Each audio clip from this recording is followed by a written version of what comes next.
बिस्मिल्लाहिर्रहमानिर्रहीम। अस्सलाम वालेकुम friends, welcome to my channel friends. आज की वीडियो में आपके साथ में मनी प्लांट के लगाने के 3 तरीके ऐसे शेयर करूंगी जिनको आप इस्तेमाल करके तो आपकी बहुत ही ज़बरदस्त आपकी जो कटिंग है वो लग जाएगी। आप जिस तरीके से भी ग्रो करेंगे तो आपकी कटिंग ज़रूर लगेगी। सबसे पहले मैं आपको ये बात बता दूं कि आपने मिट्टी कैसे लेनी है कटिंग के लिए। और अगर मैं इस एक पॉट में 3 तरीक़ों से कटिंग को लगाऊंगी। तो यहाँ पे मैंने ली है इसमें कंपोस्ट गार्डन सॉइल और सैंड। कोकोपीट और सैंड में आप सिर्फ कटिंग को लगा सकती है। अगर आप ज़्यादा अगर पॉट में आप डायरेक्ट कटिंग को भी लगाएंगी तब भी आपकी ग्रोथ हो जाएगी। सबसे पहले मैंने इस तरह एक लाइन बनाई है। इसमें मैंने इस तरह सीधा करके लिटा के इस ब्रांच को रखा है। इसकी जो रूट्स है, इसकी जो नोड एरिया है, एक एक लीव के साथ इसको मैंने अंदर कर दिया। तो इस तरीके से आप पहला तरीका तो ये है कि आप इस तरीके से लगा सकते हैं मनी प्लांट की कटिंग को। अब 2 स्टेम जो है तो मैं इसी तरीके से इसको ग्रो करूँगी। ये जो आपको एक एक लीफ के साथ नोड एरिया नज़र आ रहा है तो यही इसकी रूट होते हैं और यही से इसकी रूटिंग स्टार्ट होती है। तो आपने ये इस बात का ख्याल रखना होगा कि इसको आपने मिट्टी के अंदर करना है, इसको आपने मिट्टी के बाहर नहीं करना। इसके जो लीफ है ये ऊपर ही रहेंगे और इसकी जो नोड एरिया है, इसके जो यहाँ से जो रूट्स निकलते हैं ये आपने इसके मिट्टी के बिल्कुल अंदर कर देना है। तो इस तरीके से भी आप अपने मनी प्लांट को ग्रो कर सकते हैं बहुत ही आसानी से। लेकिन आपने मनी प्लांट की मिट्टी में कंपोस्ट ज़रूर ऐड करनी है, वो चाहे किचन वेस्ट कंपोस्ट हो, काऊ डंग कंपोस्ट हो, लीफ कंपोस्ट हो, लेकिन आपने एक कंपोस्ट इसमें ज़रूर ऐड करनी है और सैंड भी। तो इसके अलावा फ्रेंड अभी ये जो दूसरी कटिंग है इसको मैं डिवाइड करूँगी। आपने ये अब दूसरा तरीका है कि हम कटिंग को अब दूसरे कैसे तरीके से लगाएंगे। इसकी ये 2-3 इंच की मैंने कटिंग ले ली है, इसकी एक एक लीफ को मैंने हटा दिया। तो इसको हम सीधा कड़ा होके इसकी कटिंग को लगाएंगे। तो मनी प्लांट की कुछ तरीके हैं जिसको हम कटिंग से मनी प्लांट को ग्रो कर सकते हैं इन सब तरीक़ों से। तो इस तरह आपने एक होल बनाना है नीचे से। ये मिट्टी बहुत सॉफ्ट है इसलिए बहुत आसानी से इसमें होल बन जाएगा। तो ये देखिए फ्रेंड, इस तरह मैंने 1-2 लीव हटा दिए और इसको मिट्टी में मैंने अंदर कर दिया। तो इस तरीके से आप भी कर सकते हैं। तो आपका मनी प्लांट जो है बहुत ही आसानी से ग्रो हो जाएगा। और ये देखिए ये दोनों कटिंग मैंने इसी तरीके से लगा ली है। अब मैं आपको तीसरा तरीका भी बताऊँगी कि हम तीसरे तरीके से किस तरह हम लगा सकते हैं। तीसरा तरीका ये है कि हम एक एक लीफ को लगाएंगे। एक एक लीफ से भी इसकी प्रोपेगेशन हो जाती है। ये देखिए फ्रेंड, इसकी जो एक एक लीफ भी है इसके साथ भी इसके रूट होते हैं। तो जो नोड एरिया होता है इसी के साथ यहाँ से ये रूट्स निकलते हैं। तो आप इसको एक एक लीफ को भी आप लगा ले। बहुत ही आसान तरीके से इसकी ग्रोथ स्टार्ट हो जाती है और आसानी से इसकी प्रोपेगेशन हो जाएगी। तो आपने इस बात का ख्याल रखना है कि आपने इसी तरीके से अपने जो मनी प्लांट की कटिंग है तो इसको आपने इन तरीक़ों से ग्रो करना है। इसमें आपने जो भी तरीका आपने यूज़ किया तो आपकी कटिंग लग जाएगी। किसी भी तरीके में आपकी कटिंग फेल नहीं होगी, ज़रूर लगेगी, 100% लगेगी। मैं हर बार इन सब तरीक़ों से मैं कटिंग को लगाती रहती हूँ।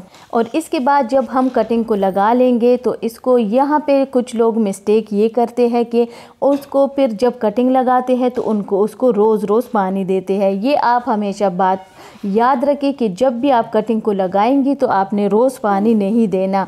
आपने एक बार पानी दे देना है। इसको आपने शेड में रखना है। मनी प्लांट जो भी आपके पास वैरायटी है इन सब को आपने शेड में ही रखना है। और कटिंग चाहे जिस प्लांट के भी आप लगाएंगी उसको आपने शेड में रखना है। शेड में रखने के अलावा आपने पानी इसको डेली नहीं देना। एक बार पानी दे दिया तो फिर आपने कुछ दिनों के बाद पानी देना है। डेली आप पानी देंगी तो आपकी जो प्लांट की कटिंग है वो ख़राब हो जाएंगी। और इसको आपने शेड में रखना है। इसके अलावा फ्रेंड आपने एक दूसरा काम ये करना है कि इसको लिक्विड फर्टिलाइज़र भी नहीं देना और ना कोई कंपोस्ट वगैरह जल्दी आपने फिर देना है। आपने इन बातों का आपने ज़रूर ख्याल रखना है, फिर आपकी कोई भी कटिंग ख़राब नहीं होगी। कटिंग हमेशा इस तरीके से लगती है कि इनको आपने पानी नहीं देना और शेड में रखना होता है। इसमें और कोई भी मुश्किल काम नहीं होता। बस आप लोग सिर्फ इस बात का ख्याल रखा करें कि और हार्ड मिट्टी हो, मतलब जिस मिट्टी में सैंड, कंपोस्ट, कोकोपीट मिक्स ना हो, तो उसमें भी कटिंग अच्छी तरह से ग्रो नहीं होती। अब ये वाली जो बास्केट है, इसमें मैंने सिर्फ मिट्टी और थोड़ी सी इसमें सैंड है, ज़्यादा नहीं, और लेकिन इसमें भी बहुत अच्छी तरह से मेरी जो कटिंग है वो लग गई। लेकिन जो लोग बिगनर्स हैं वो कोकोपीट और सैंड में ही कटिंग को ग्रो करें, क्योंकि जो हमारा एक्सपीरियंस ज़्यादा है, तो इसलिए मैं किसी भी चीज़ में, किसी भी मिट्टी में, कैसी ही मिट्टी ही, हार्ड मिट्टी भी हो, तो मैं कटिंग को लगा सकती हूँ, क्योंकि मुझे इनका तरीका अभी बहुत काफ़ी हद तक आता है। तो इसलिए अगर आप बिगनर्स हैं तो आप कोकोपीट और सैंड में ही कटिंग को ग्रो करें, इसका रिज़ल्ट आपको 100% मिलेगा। ये देखिए फ्रेंड, इसमें मैंने ये सारी कटिंग ही लगाई थी और कितनी अच्छी इसकी ग्रोथ हो रही है। इसके साथ यहाँ पे जितने भी मेरे परमानेंट प्लांट्स हैं, ये जो आपको मैं दिखाती हूँ, नीचे जो स्पाइडर प्लांट है, इन सब को भी मैंने रनर से ही ग्रो किया है। यहाँ पे जितनी भी वैरायटी है कोलियस की, तो हमेशा आपने ये बात याद रखनी है कि कोलियस के प्लांट की कटिंग अभी आप लगा सकते हैं अक्टूबर में। इसके बाद आपने इसको पॉली हाउस में रखना है। आपकी जितनी भी आपके पास वैरायटी हो, वो सारी वैरायटी जो मदर प्लांट है, ये सारे ख़त्म हो जाएंगे सर्दियों में। इसकी सिर्फ कटिंग अगर आप लगाएंगे और पॉली हाउस में रखेंगी, तो तब ही इसकी कटिंग कामयाब होगी और आपके पास ये कटिंग इसकी बच जाएगी। वरना आपके पास जो जितने भी प्लांट्स हैं, सिर्फ कोलियस की 2-3 वैरायटी ऐसी है कि वो बच जाती है, बाकी ख़त्म हो जाते हैं विंटर में। रेक्स बिगोनिया भी परमानेंट, ये सारे परमानेंट प्लांट है। इनको आपने शेड में रखना है, ग्रीन नेट के नीचे, वरना फिर आपके प्लांट ओस से भी सर्दियों में ख़राब हो जाएंगे। ये है ड्रेसिना का प्लांट। ड्रेसिना की जितनी भी आपके पास वैरायटी हो, उन सब की कटिंग अभी आप पानी में भी लगा सकते हैं और मिट्टी में भी, लेकिन इसकी रूट आने में काफ़ी टाइम लगता है। 1 वीक में इसकी रूटिंग जल्दी स्टार्ट नहीं होती, तकरीबन 15-20 डेज़ लेगी। ये यहाँ पे है पाम की वैरायटी। पाम की जो अरीका पाम है, इसको आप शेड में रखें। अगर आप इंडोर रखना चाहे तो आपने फिर इसको पानी देना है, फर्टिलाइज़र ज़्यादा नहीं देना, और कुछ दिनों के बाद ही पानी देना है। यहाँ भी मेरा जो बिग लीफ के मनी प्लांट है, इसके लीव्स बड़े करने का ये तरीका है कि आप इसकी जो सॉइल है उसमें पहले से कंपोस्ट डालें, फिर 15 डेज़ के बाद कंपोस्ट डालें, और साथ में लिक्विड फर्टिलाइज़र भी दिया करें। यहाँ पे ये देखें, जो लोग मेरी जो रेगुलर सब्सक्राइबर है और वीडियोस देखते हैं, तो उनको पता होगा कि कुछ दिन पहले मैंने पोल्का डॉट में सारी कटिंग की थी, और अब इनका रिज़ल्ट आप देखें कितनी अच्छी इसकी ग्रोथ हो रही है। पोल्का डॉट के प्लांट जिनके पास भी है, वो आप सबको आप नीचे से कट कर दे तो उनकी नई ग्रोथ स्टार्ट हो जाएगी।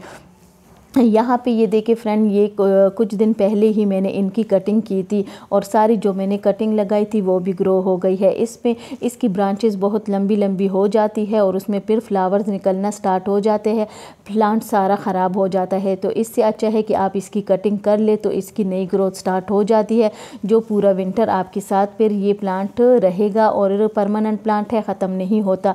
ये भी स्टार एलोवेरा की मैंने कटिंग लगाई थी। इसको आपने ऐसी जगह पे कि ये बारिश से ज़्यादा बचा रहे, इसको आपने डेली पानी नहीं देना, कुछ दिनों के बाद देना है।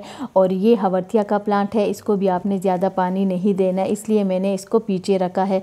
और यहाँ पे जितने भी मेरे परमानेंट प्लांट है, ये सब कुछ सकुलेंट है, हवर्तिया के प्लांट है, तो इनको आपने अभी सकुलेंट की ग्रोथ का टाइम है, तो इन सब की ग्रोथ अभी हो रही है, और पूरे विंटर में इनकी अच्छी ग्रोथ होगी, और साथ साथ इनकी हम कटिंग भी लगाएंगे। स्नेक प्लांट को भी आपने शेड में ही रखना है, और फर्टिलाइज़र भी आप इसको भी पत्तों की खाद जो होती है तो वो आप दिया करें, अच्छा रिज़ल्ट आपको मिलेगा, अच्छी इसकी ग्रोथ होगी। यहाँ पे जितने भी मैंने एचवेरिया के प्लांट रखे हैं, तो इनकी प्रोपेगेशन भी आप लीफ से भी अभी कर सकते हैं, और कटिंग से भी। जितने सकुलेंट हैं उन सब की आप कटिंग लगा सकते हैं।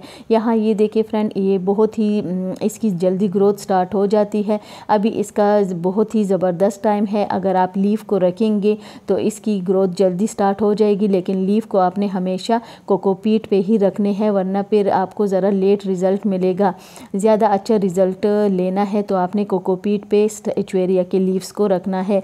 लेकिन कटिंग आपने ज़रा एहतियात से करनी है कि अगर आप लीफ गलत तरीके से लेंगे तो फिर इनकी ग्रोथ नहीं होगी। और यहाँ पे रियो के प्लांट है और अल्टरनेंथ्रा के प्लांट है, तो इनकी भी आप कटिंग लगा सकते हैं। यहाँ पे जो मेरे सारे एचवेरिया के प्लांट है सब की अच्छी ग्रोथ हो रही है और इनके मैं लीव्स रखूँगी, आपके साथ मैं शेयर करूँगी। यहाँ पे हैंगिंग बास्केट में जितने प्लांट हैं इनकी भी आप कटिंग लगा सकते हैं। आज की वीडियो आपको कैसी लगी? वीडियो अच्छी लगे तो लाइक शेयर ज़रूर कीजिए। कुछ भी पूछना हो तो आप कमेंट में पूछ सकते हैं।